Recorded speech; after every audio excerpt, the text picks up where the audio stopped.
Good evening and welcome to Rivalz Race Chat. My name's Clinton Geoffrey, and when Adam talks, he's just going to move his lips and I'll translate for you because he's saving his voice. What's going on, Adam? Yeah. Actually, my voice is a little raw from yelling at the races all weekend, but you're suffering a bit with the throat this week as well.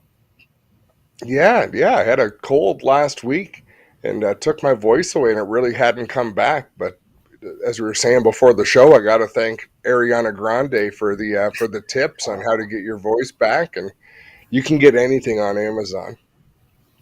What did you get on Amazon that Ariana Grande So on recommended? The Voice, Because I had to disconnect right as you guys were talking pre-race.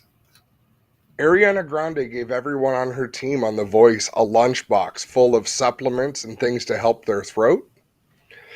And I remembered hearing about it. And I've asked before. I've asked you before, Clinton, and you don't have this problem. You don't lose your voice. I do. And it's probably because I work it too hard, like just the way that I bark. But anyhow, I went on YouTube, and in this lunchbox, and tell me if you've heard of any of these products, Grethers Pastilles. They're as expensive as they sound. What They're is it?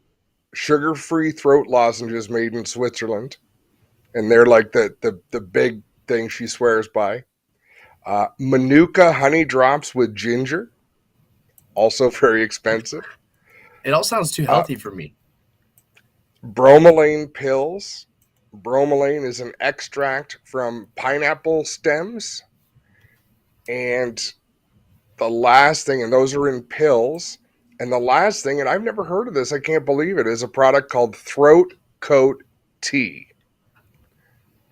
And if you'd have told me I was going to purchase something called Throat Coat, I would assume I was drunk.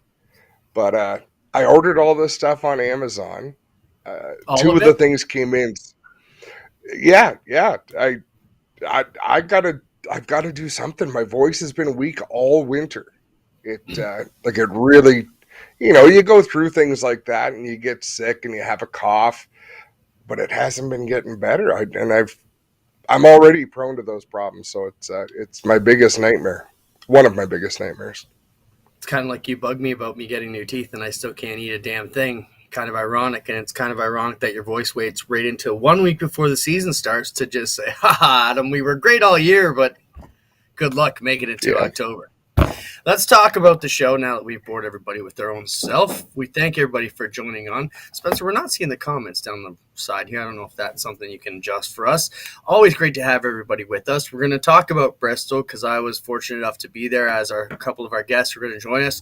We're expecting Jordan Poirier and Jacob Dykstra to come on and talk about their experience as Grand Marshals. We'll also be talking to Cam Harris about the new Pinty's announcement and some cool stuff we've got going on with him. We want your opinions and comments, the good, the bad, and the dirty, about what you saw at Bristol. We'll talk tire shortage and timing and scoring are the hot topics tonight. Before we get any further, Adam, let's jump into our quick wit trivia for this week. And, of course, if you have the answer, throw it up there in the comments. We'll try and pick a winner off of both Facebook and the YouTube channel here. And what we will try and do is get you some cool stuff. Now, here's your question, then we're going to show what you get if you win. Because Fran told me he got his Quick Wick shirt and he loves it. So thank you, Dave Lloyd from Quick Wick, for making that happen. Quick Wick trivia for this week. Bill Elliott set the fastest lap average ever for a Cup car, going 212.809 miles per hour at Talladega. What year was it? As we go into Talladega weekend for the Cup Series this week. So once again, Bill Elliott set the fastest lap average ever for a Cup car, going 212.809 miles per hour at Talladega. What year was it? Throw it in the comments, and if you've got it right, we will get back to you and tell you where to go to claim your prize. Now, show the prize. Spencer, if you can. Fran got his Quick Wick shirt, said he loves it. That's the shirt you're going for if you get the prize. Thank you, Dave, for making sure. Nice. Fran's all the way down in New York, and he got his shirt. So we appreciate that, Dave, all you do. So, Adam, it was pretty cool to take our champions down. And when they join us, Spencer, bring them on when you got them both. Jordan and Jacob will join us here. So pretty awesome to take them down there. We took a large group down at them. Pinty's, it was cool to see the presence they have there. Jen Booth and her crew have done a marvelous job keeping that all together. And I think it was just amazing. We got treated like kings down there. The view was great. The guys getting to do the driver start your engines. We had a Grand Marshal wave the green flag, T-Mac. It was just cool to have everybody be down there in the mecca of Bristol and see it all happen. Spencer, do you have the Burger Barn video of the week? And this will be Jordan and Jacob giving the call on national television, which was super cool to be there. We've got it from two views, hopefully. If you got them both, Spencer, from my phone, because I was on the sign. Drivers, and this start one, your Fox. engines!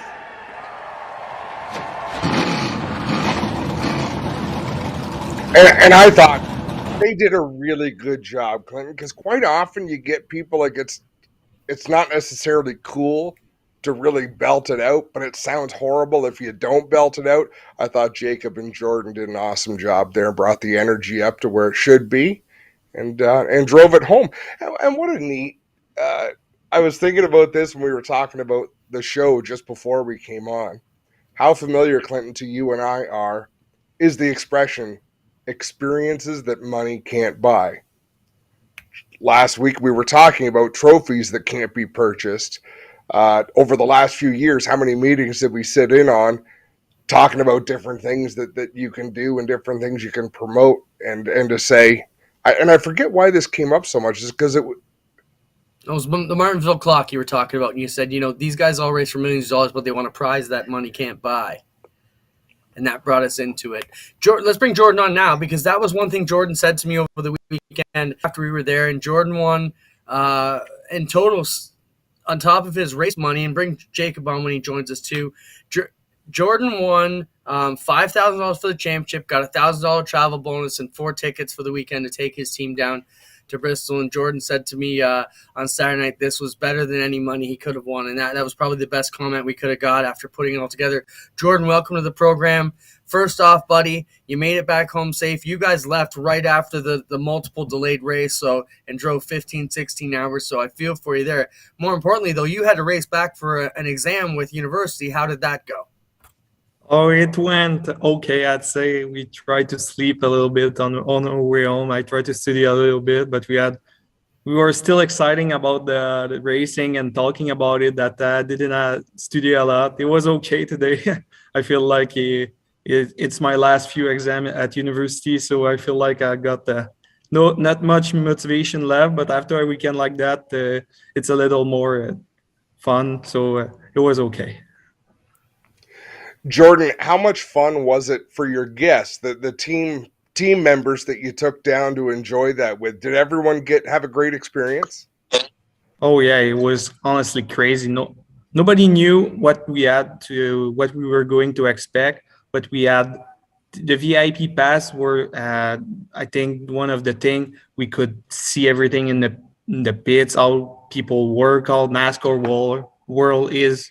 When you're really, really close, we could almost go in anybody's trailer. So yeah, it was a crazy experience. After that, we went in the suite with Jen, with Anthony, which was crazy to see the perspective, to see a race from there. It was all of 4 of us, our first NASCAR weekend. So it was a little bit more crazy. So yeah, it's honestly a prize that at first you don't expect to be that much.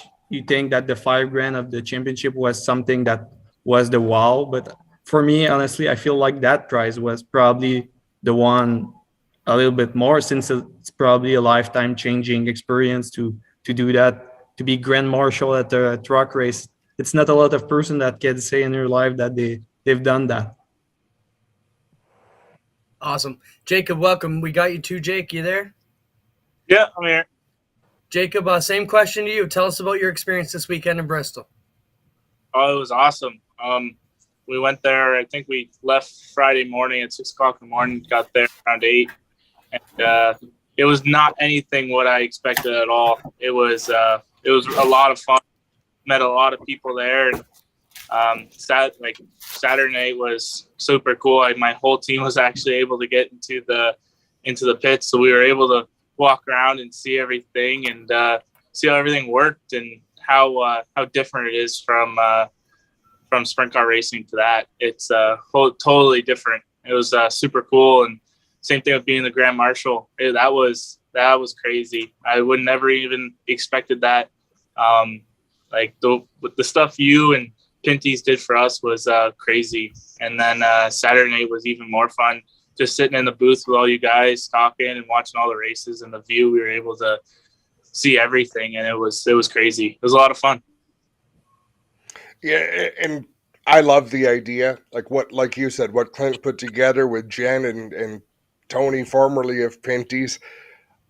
We live in a different world, right? Like those of us that are here on this show right now, we go to the local tracks every week. So to take a break and actually go to a NASCAR race, even if you prefer the grassroots or prefer what you do on a week in and week out basis, Jacob, talk about the similarities walking around the pits. I mean, what could you pick up on? Hopefully you walked around with your chest puffed out because you walked around as champions.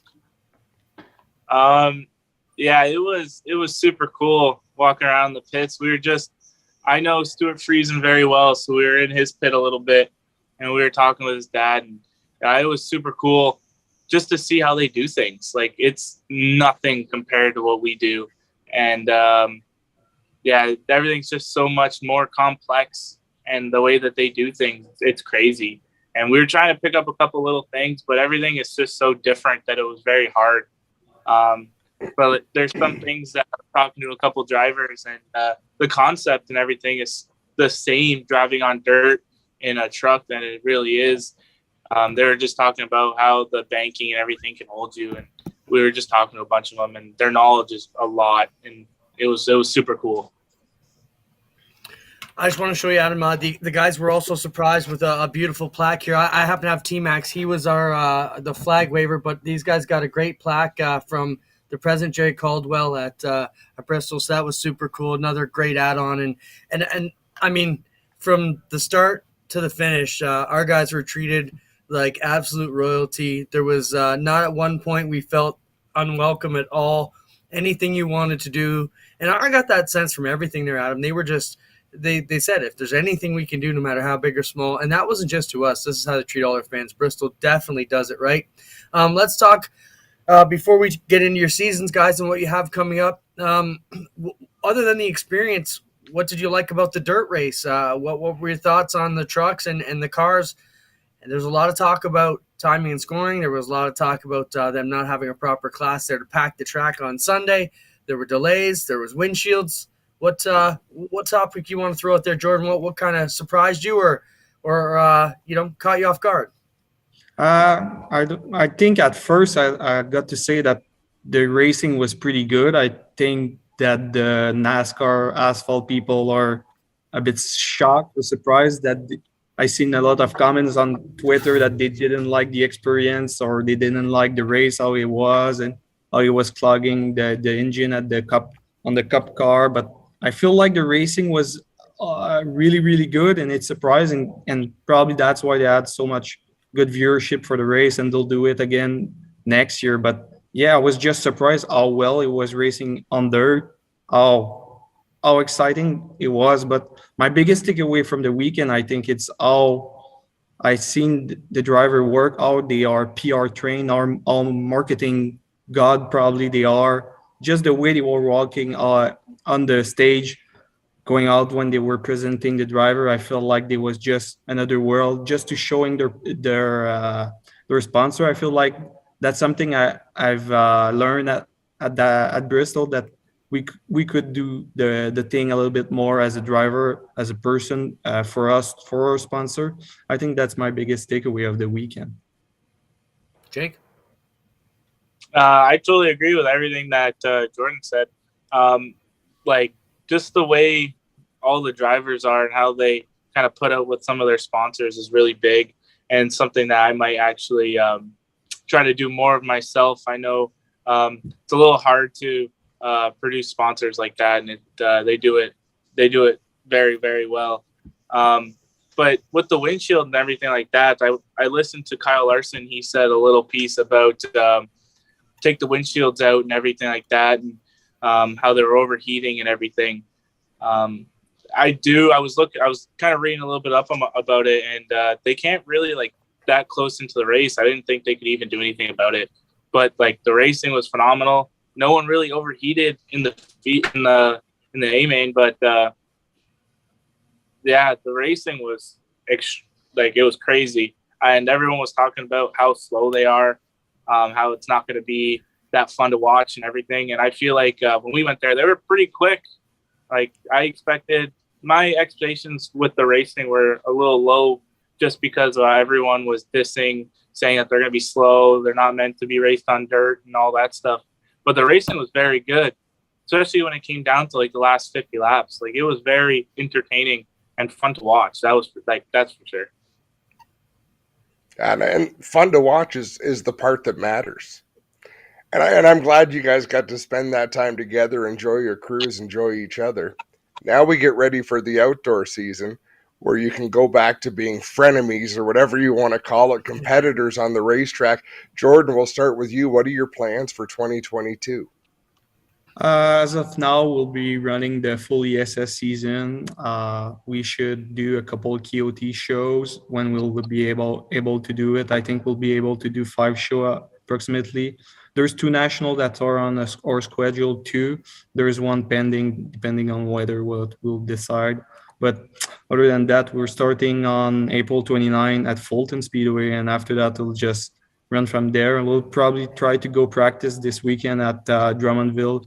But with the snow outside today, might change your plans a little bit. I know there's practice at Fulton too, so we'll try to get our 2 cars ready.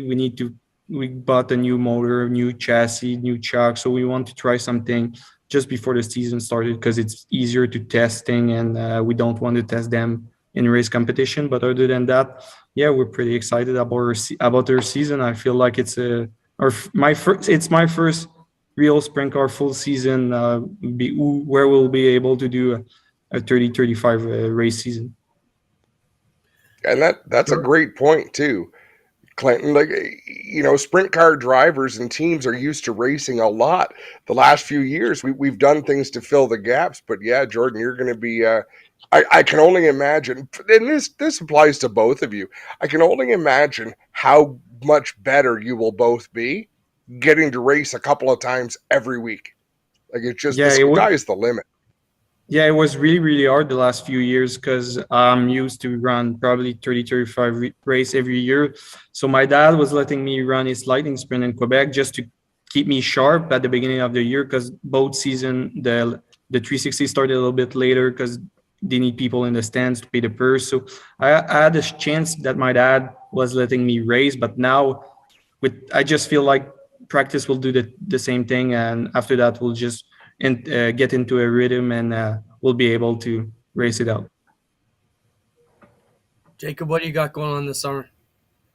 Well, our schedule actually changed a little bit. As you know, we went into Florida in February, and we crashed really hard and destroyed one of our main cars and blew up one of our motors. So we were actually planning on just running crate this year. Just because of financial problems, we couldn't afford to run full-time 360. But after our Florida trip, Brian Palace and Tyler Palace came up to us and offering us a ride in their 360 car. And that just changed our whole schedule. And I can't thank them enough. And now this year, we're going to be running full-time 360 at Oswego and full-time Action Sprint Tour, and probably picking up a couple 360 races. I know at the end of this month, we're going to Williams Grove and Sealands Grove to race with them for the weekend. And then I believe we are getting a 410 for later in the season to try out, do some practice with, and see how we do. And if we're comfortable and we're fast, we might go to a couple races and see how that works. And if we're feeling even more comfortable, we might go to the World Finals at the end of the year, just for fun, just to try it out, say we did it. I don't expect us to be competitive, but it's just the opportunity to go down there and test it out and say we've done it and get the seat time. Eventually, I'd like to move up to 410 and race with the World of Outlaws, and down in Pennsylvania, those guys are really good, and I feel like if you start racing with them, it's just better practice than racing around here. Those guys, it's just a lot more competitive down there. Right on, Jacob. Spencer, while we're here, if we got any more pictures of the guys from the weekend, I think I might have sent you through in the show dump. Throw them up there. These are the guys in the booth. courtesy of Pinty's on Sunday night, getting ready to watch the Cup race. As we look at the pictures, this weekend's race was the most watched Bristol race since 2016 with over 4 million viewers. So, it was awesome. The experience was great. Let's talk to Jordan one last time as we roll these pictures. Jordan, as we were hanging around the campfire having a drink on Friday night, you said this is amazing, and the last thing you had to do to cap off this season would be, find yourself a Pinty's ride for the Pinty's 100 coming up. You mentioned Dumoulin Performance as the team you had your eye on, and then lo and behold, who shows up at the Speedway Saturday morning to receive his championship rings and be right beside you guys? LP Dumoulin. And during the pit road session, I walked up on you guys to try and introduce you, and you guys were already speaking in French, and I realized, well, there's no negotiation help coming in this one from me, so I backed off. Did you get anywhere? Were you able to bend any ears and get closer to that goal, Jordan? For sure, I'm closer to the goal. I feel like at least I've introduced myself to LP. I know he's the 3-time champion of the Pinty series, so he's the guy. I think it's important for me. I feel like I'm probably the one that could know Ush Weekend the most, that could bring something to the team. So we haven't talked anything serious yet. I know I'll try to call him probably this week or the next week to try to figure something out. If I can help in some way, try to get a ride. I think it's probably the one person I feel like I would love to run with, because he's got top-notch equipment. I feel like if I wanted to go there, I want to show myself. I want to try to make good. So for sure, I'll try to get into the Pinty's 100. Even more after a weekend when we see NASCAR, how big it is. I want to experience it. I want to show how good sprint car drivers are. I want to show how good I can do. And for sure, it's the biggest series in Canada. So I don't know how anybody wouldn't want to race in that race, especially since it's under. Right on, guys. Adam, anything else you want to ask the boys before we send them off packing? No, Jacob, I'm so happy for you. It's amazing how your fortunes can turn so quickly. But I'm curious about the deal with Paulus. Are they wanting you to help them get their program better as well? Is that kind of how the relationship came about? How it really came about is they had a car there. Tyler didn't really want to race it because he wasn't really comfortable enough. He wanted to get a couple wins in his crate car first and get better at that. And he seen that we crashed down in Florida pretty good, and we were at pretty low with our race team, and we weren't doing too good with motors and cars. Really, I only had one left, and we were just thinking about running crate just because we know we're fast and we can do it. And Tyler said, well, why don't we get together? You run the 360, and then you can show me things in the crate car, and then I can take the crate car, the 360 out into practice, and you can just show us how to do this and make both of our programs better and faster. And it's an amazing opportunity. Those guys are phenomenal. They're the nicest people I've met, that's for sure. And we're here right now firing cars up, just getting ready for practice tomorrow, making sure we're all good. But yeah, Brian Powlis and Tyler, they've done huge for Dykes Racing, and they're definitely going to move our program to make it better and further my career with sprint car racing.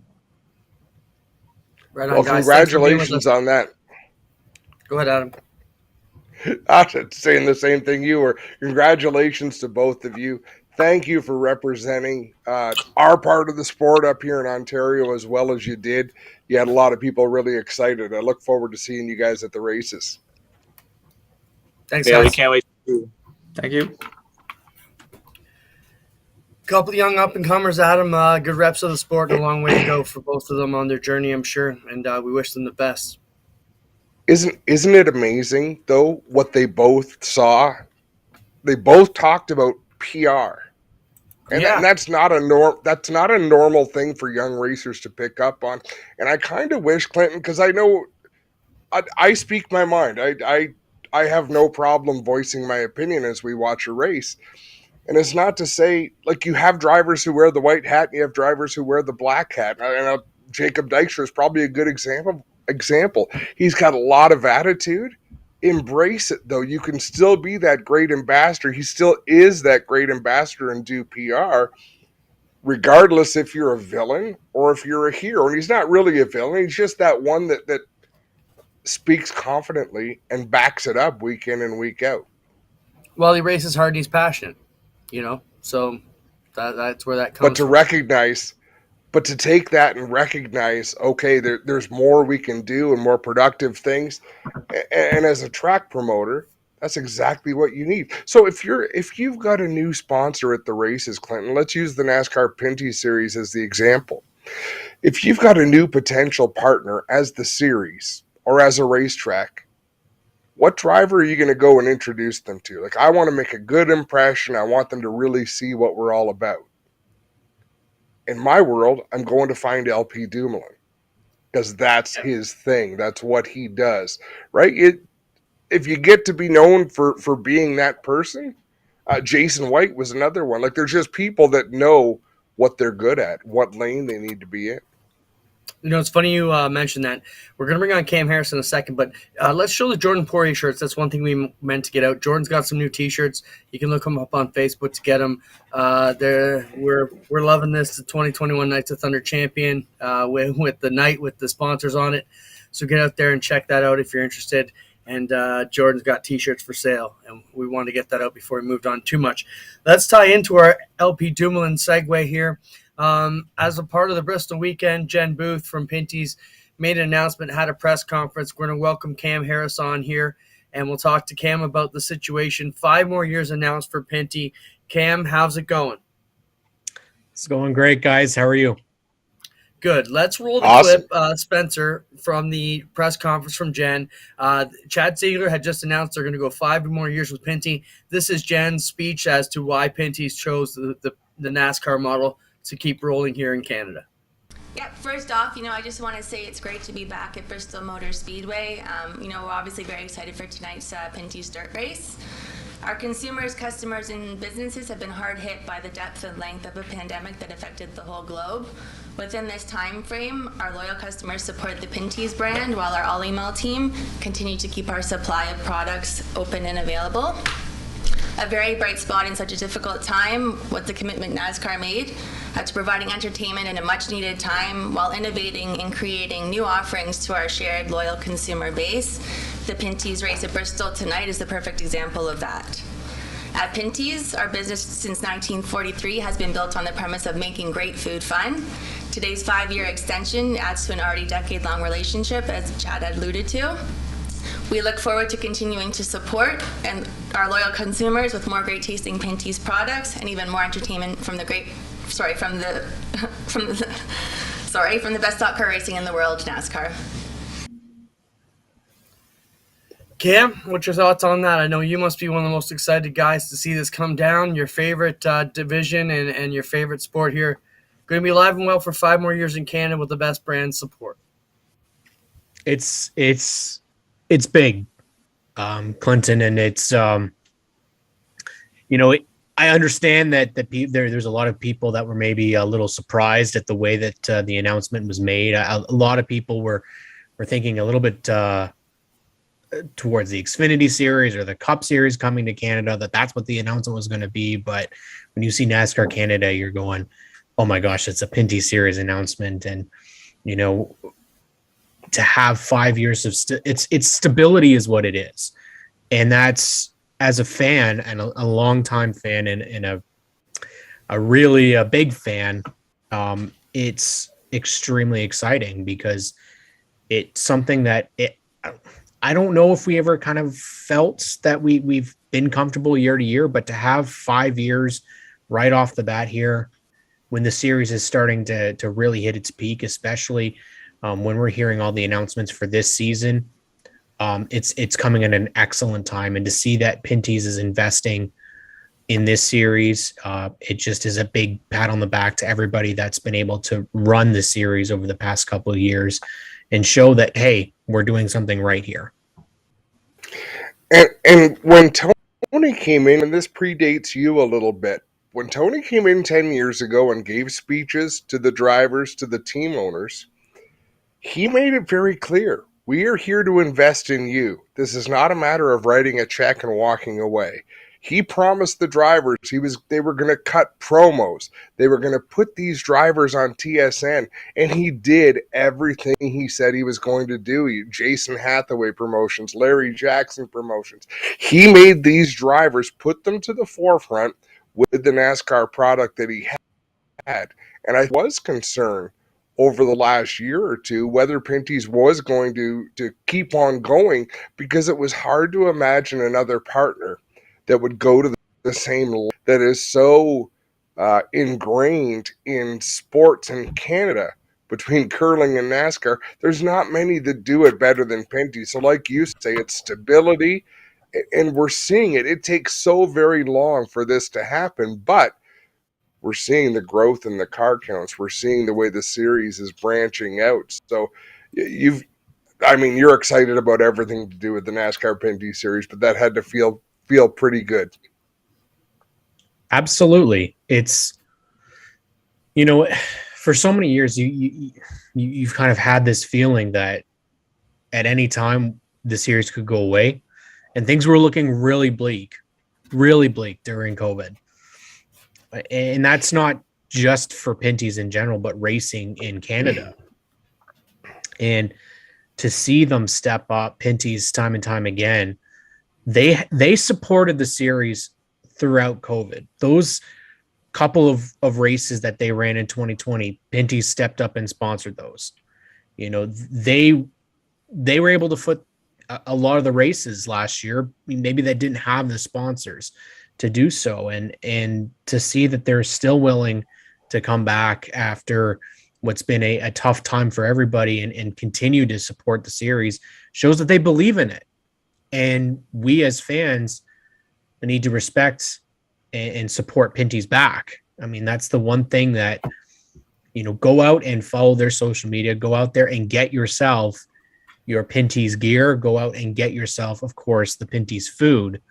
That's the best way of showing them that you love and thank them for what they're doing.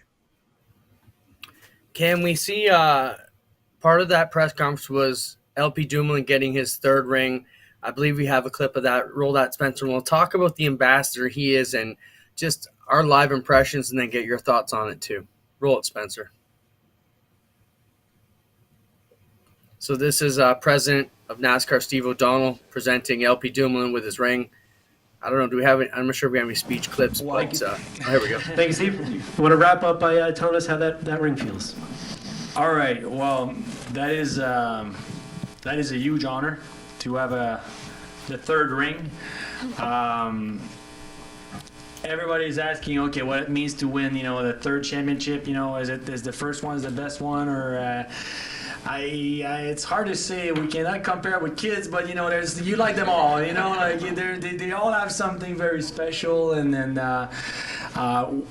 as Mr. O'Donnell said, we work for more. We want more, and that's the third one. I know the record right now is 4 by Scott Stickley, and then as it is, we go one by one. We go one race at a time. I got to thank my sponsor, WeatherTech and Benmara. It's been there actually through the pandemic as well. It was hard and for everybody around the world and for a racing industry.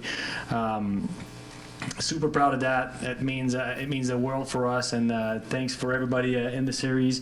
Thanks for my sponsors, my family, friends, and fans, and NASCAR fans. Thank you all. Let's keep doing it. Let's keep digging for more.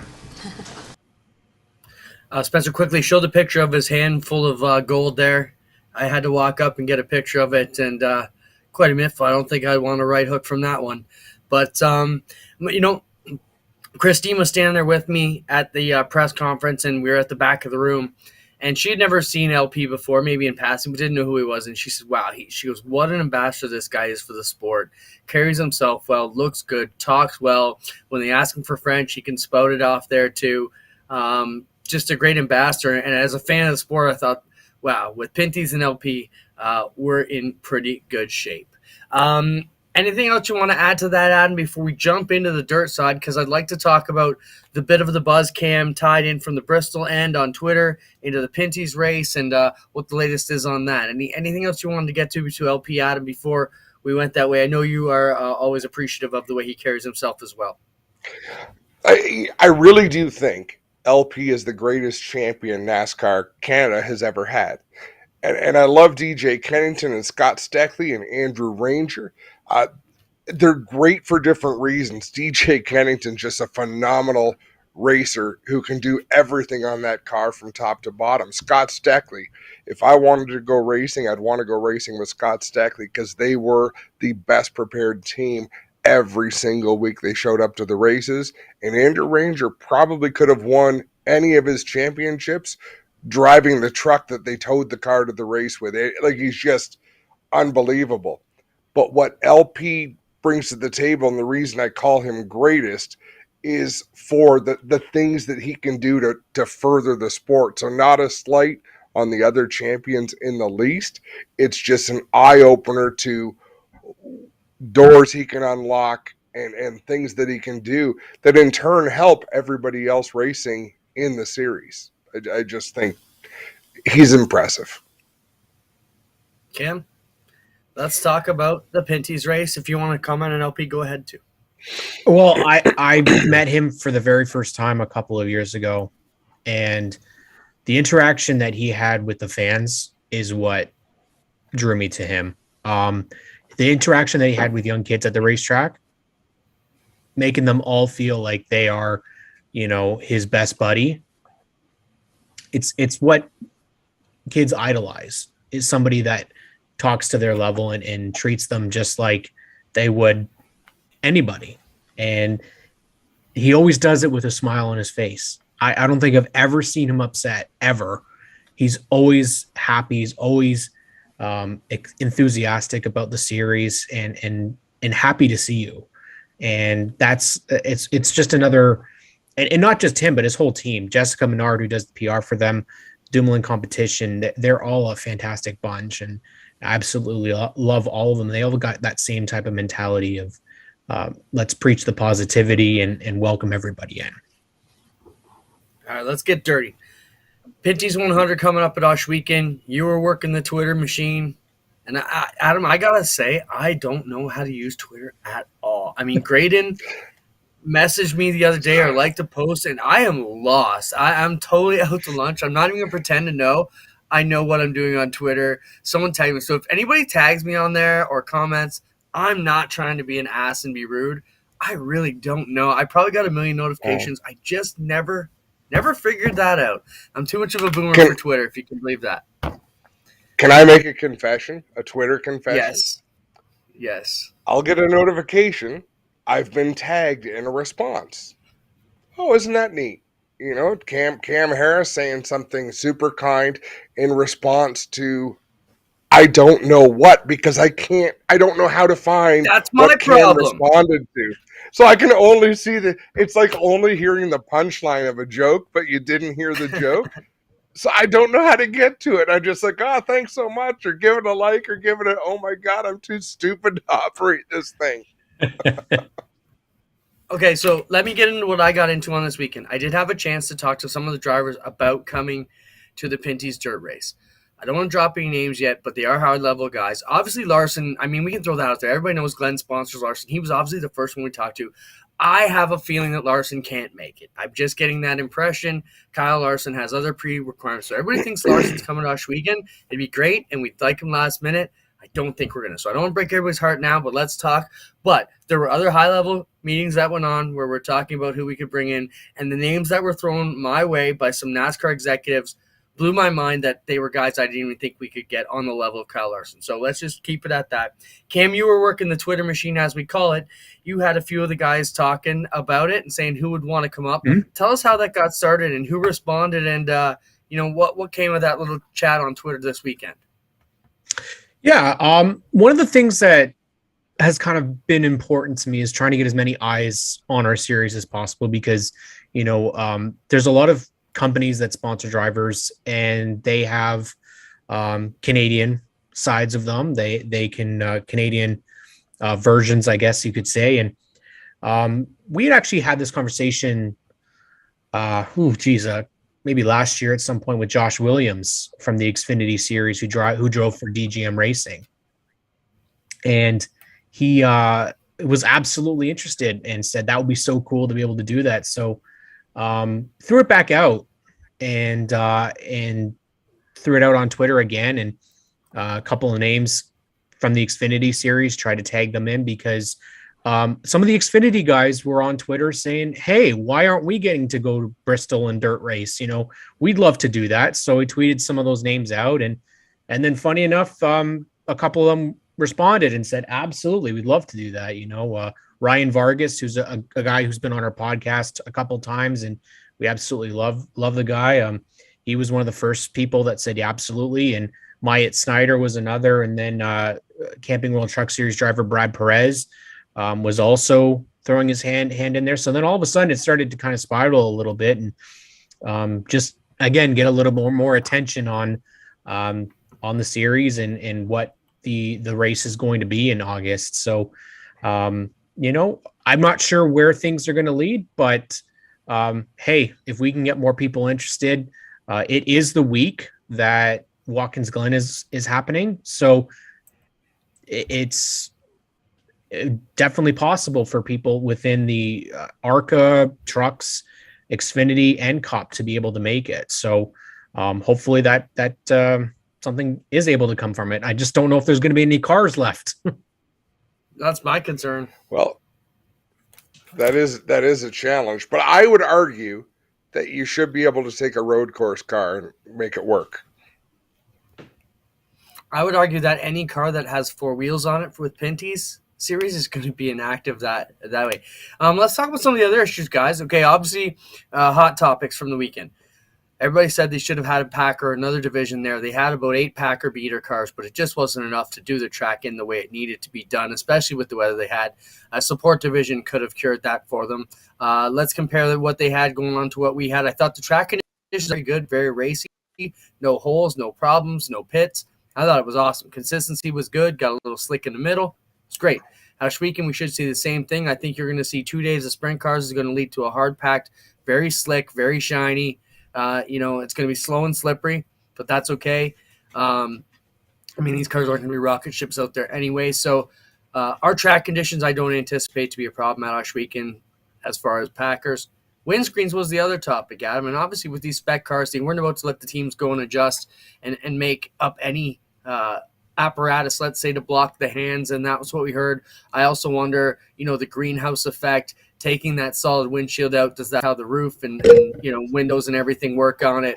I can tell you we are pushing to get the screens out, and I probably shouldn't even be saying any of this on the air because we haven't even discussed, and NASCAR's probably going to pull their hair out, but we need to make it happen. If it's going to work, we got to figure it out. I love to see screens in these cars, but ultimately NASCAR has the hold, so we will figure that out. But yeah, I would like to see them with screens, and let's make it a real dirt race. Adam, what are your thoughts? These cars pretty good. You know what? I don't think it's going to be an issue at Ash weekend, Clint. It's not going to be a big an issue. Where it will be an issue early in the night when they come out for their early hot laps, someone's going to get down a little too low as they're finding where the inner line is and get their mud, get caked in mud. If you're in the wrong spot on the track, even on the best days, even on the hottest August days, you're going to find a puddle down against the wall if you get in the wrong spot out of the racing group. So, we can work on all those issues. But I appreciate everything you do, Cam, for the sport. I know a lot of Adam does too. Let's talk about something exciting for us. We talked last week. We'll be bringing in a NASCAR Pinty Series weekly show here on G-Force, where you're going to host it with whoever you want. I'm sure Graydon will be making some appearances. And let's just talk NPS stuff every week. So it'll be a NASCAR Pinty Series dedicated show here on G-Force, and I'm very proud to have you. And hopefully we can get that started next week. What are your thoughts on that for us? It's an honor, really. I started doing it on the Facebook Pinty Series fan. It's a community page that Evan, who was the previous or current admin, but just didn't have enough time. He's very busy with his job, and he kind of reached out and said, hey, you post a lot on this. Would you want to be an admin? And I was sure. And then with doing the podcast, the podcast was great, but it's mostly an interview based podcast. And which is, again, I absolutely love doing that. But it's a little bit different to do something like this, where we really just talk about the Pinty series and interact with the fans and drivers alike. Actually, I mean, we had a conversation last night on the page, and Marc-Antoine Cameron was in the chat, and who knew, right? It just ran. He started commenting on stuff, and you just don't ever know who's going to show up. And that's, I think, what the series actually could really benefit from. So to have this opportunity on G-Force is such an honor, especially because I look up to both of you guys, and you guys really have been so supportive to Graydon and I in our kind of learning of the way to do things, and it's surreal, really. That's the word. I mean, it doesn't. Come on, it's not that big of a deal. Really, we're just glad to have you, buddy. We look at it and go, it still doesn't make sense in our minds, really. Like, we're just two fans that really love the series, and it blows our minds that these opportunities have come, and I'm excited to talk Pinties on Monday nights. If that's the night that we're going with, but I really could talk about it every night. It's just the way that this series has kind of been able to be with me. It's what CASCAR was, the Canadian Tire Series, now the Pinty Series. My love for this series is extremely high, and I want to see it continue to thrive and grow, and I feel like we can do that. It feels like it's in a much better place out of the pandemic, which is weird to say, but it definitely feels that way. And I don't think there's anybody that wouldn't want to see successful racing in Canada, and we get to talk about it all the time and to hear people's opinions, because there's a lot of them out there. Well, get creative and have some fun. And hopefully you invite me once in a while to come and chat with you on your show, because I've seen one or two Pinty Series races, and I rather enjoy the series as well. Absolutely. Anytime, either one of you guys, of course. Thanks, Cam. We'll be in touch. Watch for Cam's show. Likely going to be Mondays if that's where he's at. Cam, you guys released an interview, your first shop tour today. I think it was Steckley's. Tell the fans where they can find that if they want to catch that. Yeah, absolutely. It wasn't our finest hour. We of course are learning technology, because that's not our first love for sure. We had a couple of blurry issues, but you can find us on YouTube and our Facebook page. It is obviously a video only series. There's 3 episodes. They're shortened. We tour all through 22 Racing's NASCAR Pinty Series shop with Kyle Steckley, who was our tour guide, he's extremely impressive for such a young kid. I really wish I was that mature at that age. I'm still not that mature at 30. So, it's so impressive that, he can go through and just talk about everything that they've got there and name it off.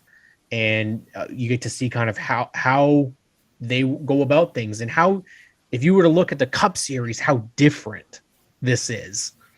And like a fraction of the size of a Cup garage, right? So it was so exciting to be there, and definitely check us out. Stickers and Scuffs on YouTube, and of course, Stickers and Scuffs with Cam K and Graydon Bunn on Facebook.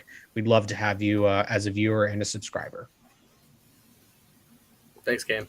See you later, man. Sounds good, man. See you soon. Yep.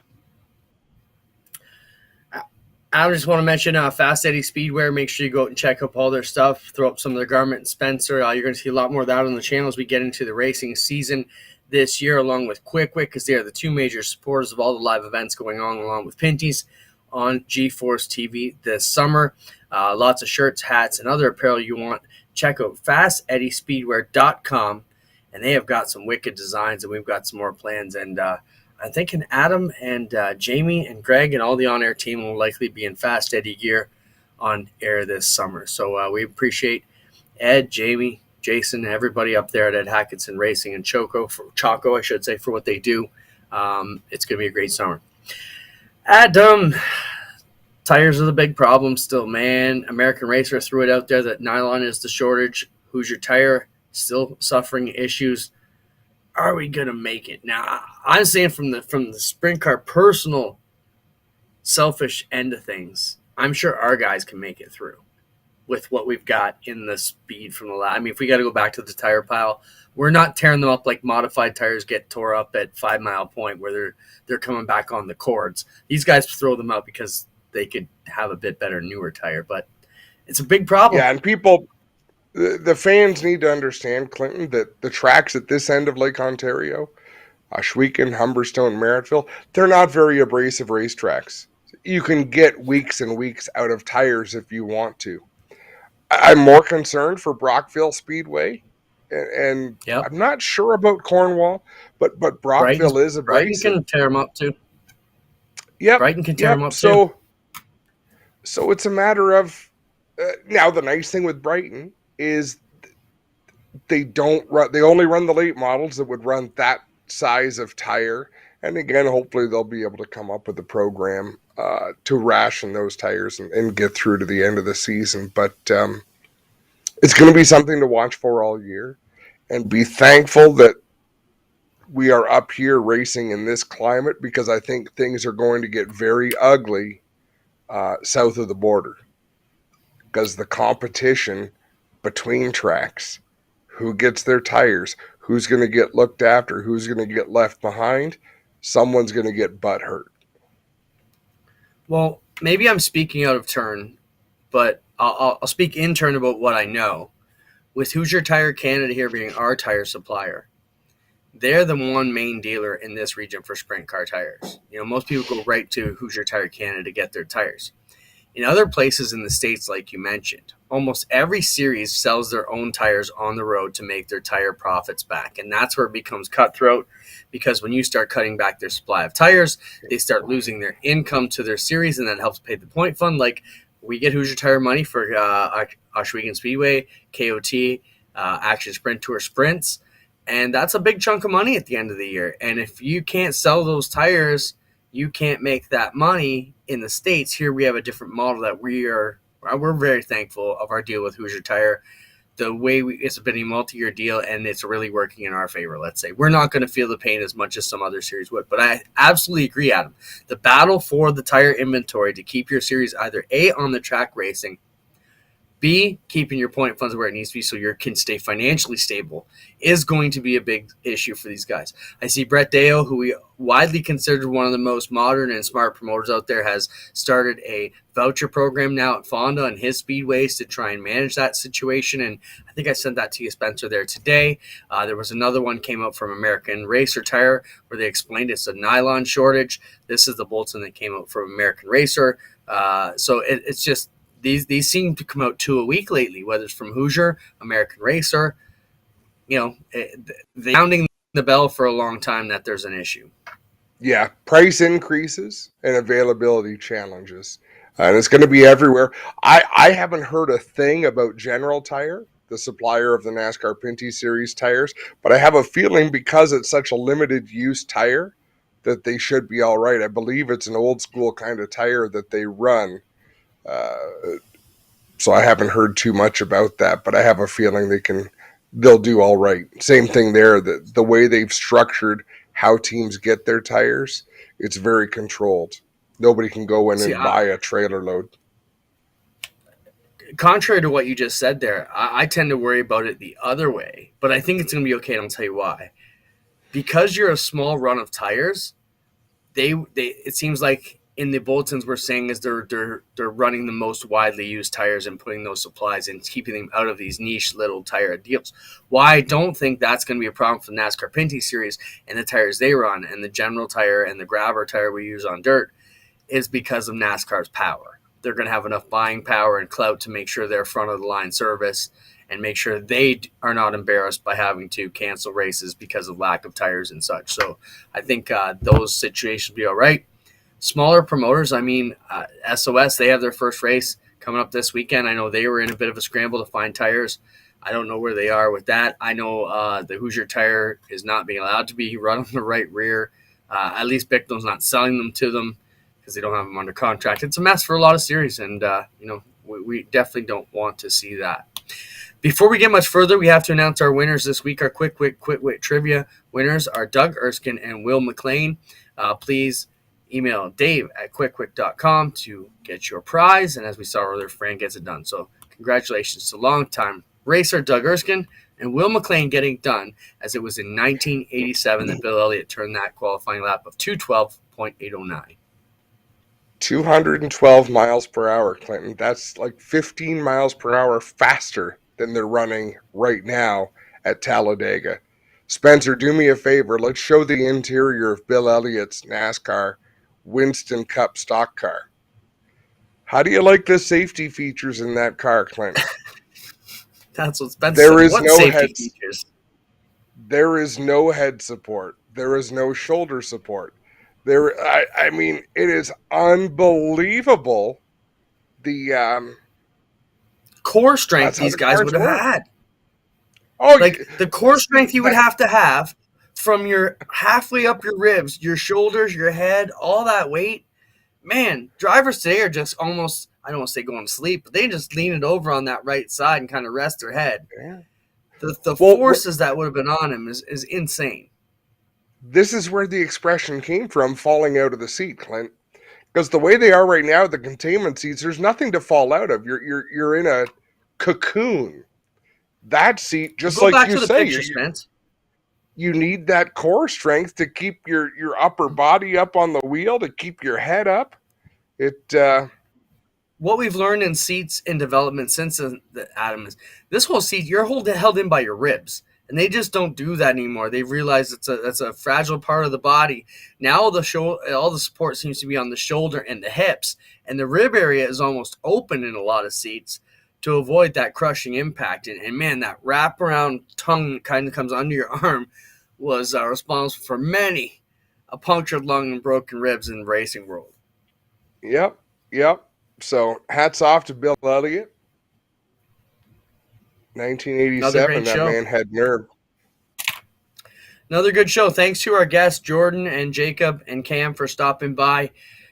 Adam, we're supposed to get underway media day for the APC. We'll have some of that footage for you next week if the weather plays nice for them. And one of the guys, as part of that series, is Garrett Tiemersma, who's been with us since the beginning. He's got vlog number 11, done a great job this season to pull it on. Anything you want to say to set up Garrett's vlog before we go, or say goodbye? Not at all. Just hats off to Garrett. Amazing job through this off season, and we appreciate the effort you put in. Hey, I got to say one thing. This brand new hat I've been wearing is made by our good buddy Greg Callan. I got the first one hot off the presses, and he wouldn't sell it to me unless I promised to wear it on the show. So Greg has two versions of this hat. I'll take it off and show it to you.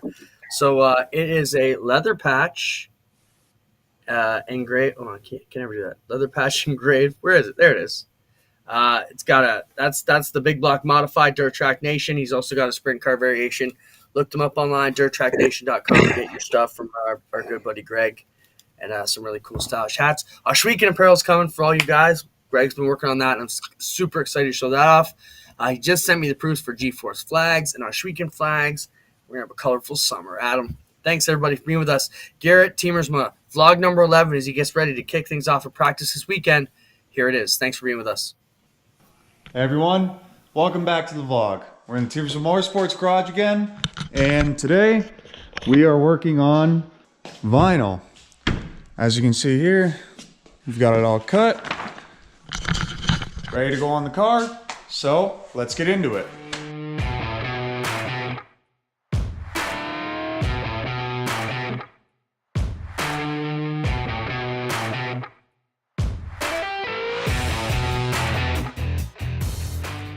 So we're going to start with the driver's side, and these are the pieces, the stripe that'll go along the side of the car. 905 Customs on the hood. All the stickers have been printed by our graphic designer, and they're ready to go on. So I guess let's just get into the time lapse of us putting it on the car.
All right.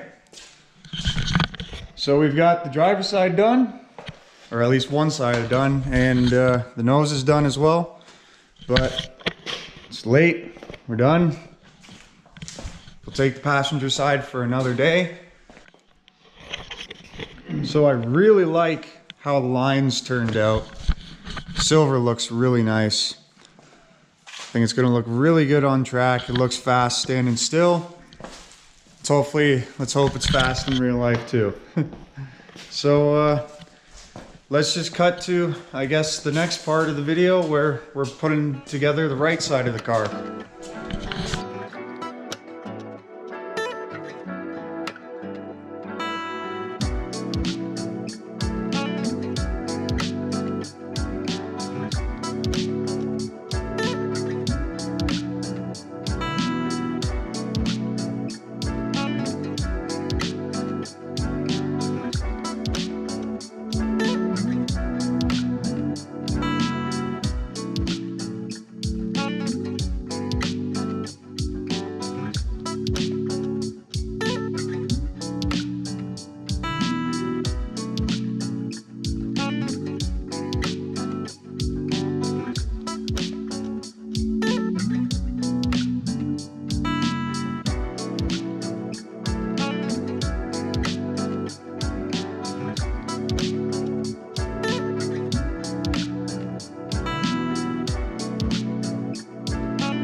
All right, we've finished up the right side, as well as put the new sticker on the hood for 905 Customs.